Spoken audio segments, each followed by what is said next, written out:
Coach Heff, huge quad today.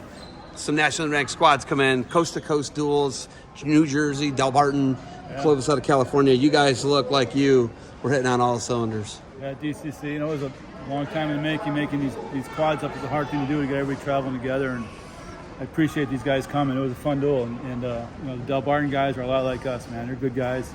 They wrestle their ass off. It was just a great duel. One kid got hurt for them, one kid got hurt for us. It was a matchup thing, and it was a fun day for wrestling. It was a great day for high school wrestling. We came in, we're looking to get healthy and better, and that's kind of what we did today. We're getting healthy and we're getting better. So it's all about, some of the kids maybe didn't win, or some kids won, but the kids that didn't win, I told them it's about wrestling 6 minutes, about doing this and this and this. So the results are not what they seem to be in some cases, but I think we made a big step today, progress-wise. This super quad is normally something where you bring in Sam, Blair, Lake Highland prep, and normally it's like a 1-2 or an 0-3 day for you guys. Well, we did that 2 weeks ago in Florida. We wrestled Lake Highland prep and Blair, and we lost to both of them, 9-5 matches. They beat us both, but it was a learning experience. And, like I said, as long as I coach them, we're going to do that. We're going to go wrestle those guys. And, what's the sense that we're doing this? So we're not going to compete against the best guys in the country. That's kind of why we did this today. And then now it's time to focus on Ohio. And, after we lost to Lake Highland prep and Blair, in the locker room, I told the kids, last I checked, those guys weren't at the state tournament. We're not in the Ohio State tournament, right? That just gets us better for the Ohio State tournament. Everything we get geared for is building towards state duels and state tournament, and that's why I do stuff like today. Today was a grind. It really was. It was a grind, and our kids came up pretty good today. You had some guys step in that, not normally who are the guys that are at the weights. Yeah. Shork was at a different weight than he normally is, filled in, did a great job, right? That's an example. That's what depth does for St. Edwards. Right. Can the other teams, I asked Scotty Burnett this, are they delusional to think they can catch you guys? Oh, no, I think what's great about Ohio wrestling right now is these teams we're not going down a level, they're coming up a level. And I think it's great to see, and it's awesome, and our state tournament's going to be fun. We have all these nationally ranked teams, and it's great. So we're not delusional in thinking that we're going to step on the mat and win because we're St. Ed's. It's not going to happen. We're going to keep working and keep doing and change things to do in practice. And, so honestly, I'm not worried about Madison Perry. I'm not worried about Perrysburg or Brex, one of these guys. I'm worried about our guys and getting them better and doing what we have to do to get ourselves better. If I start worrying about other things, I'm not worrying about our guys the way I should be. My job's only to get our guys better and our guys prepared. So that's what I worry about. Iron Man, Escape the Rock, Powerade, I didn't do the order right, but you guys go there. Ethan places at all three of them.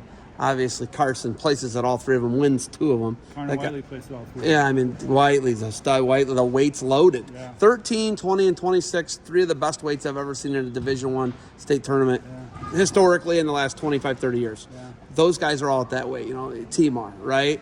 Carson Brown.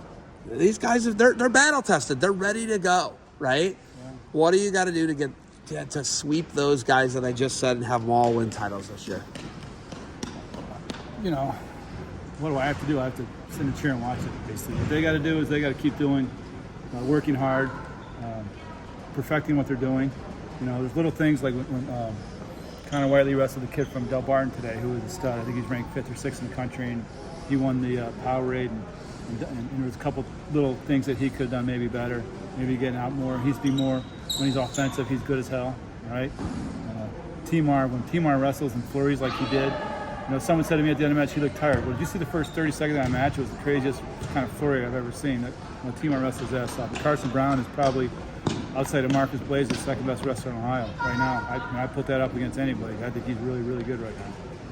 Yeah, he's unbelievable to watch him, and I think the guy can win 4 state titles. Going crazy, and he just, I told somebody when I was a freshman, I told one of the college coaches, I said he's got the best wrestling IQ I've ever seen for a young kid. Wrestling IQ, he never panics, he knows the situation, he's always looking to score, he knows how to win matches, and that's a big part of wrestling. It's not just going on wrestle, it's being strategic and winning matches, and he's one of the best I've ever seen at it.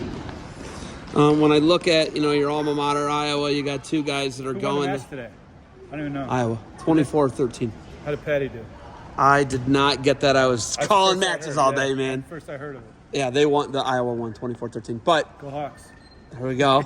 We've got the Miller brothers going there. Yeah. You did a little AAA rehab with Ty last week, I believe it was. Right. No, it was junior last week. Junior did the rehab matches down at CIT. Right. That is extremely smart coaching. Today he loses a tough one. Yeah. He's been battling his body all year. Obviously, it was an injury from Ironman.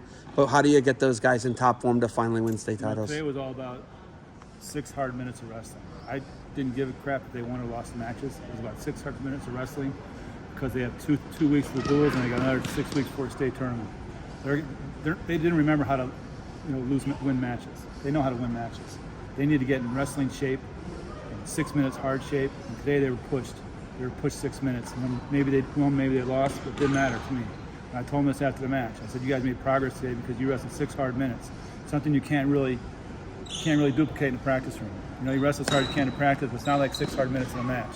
So that's what they did today. And for most of them, they both got at least 2 really hard matches. And so that's the biggest thing for me with the Millers. And they're going to get better. Like I said, they didn't remember they didn't forget how to win matches. It's just they're going to get their shape back, and once that happens, man, they're really talented. Bradley Eaton's kind of messing with history a little bit here at St. Edward. I think he's the best athlete in Ohio all around right now. I don't think it's up for debate. He's all state in track. He's all state in football. He's led his team to 2 state titles, state finalist in wrestling. He said he could get a 12th varsity letter here, and it's never been done. Is that true? Been done, yeah. So he'll get 3 varsity letters as a freshman, sophomore, junior, and senior.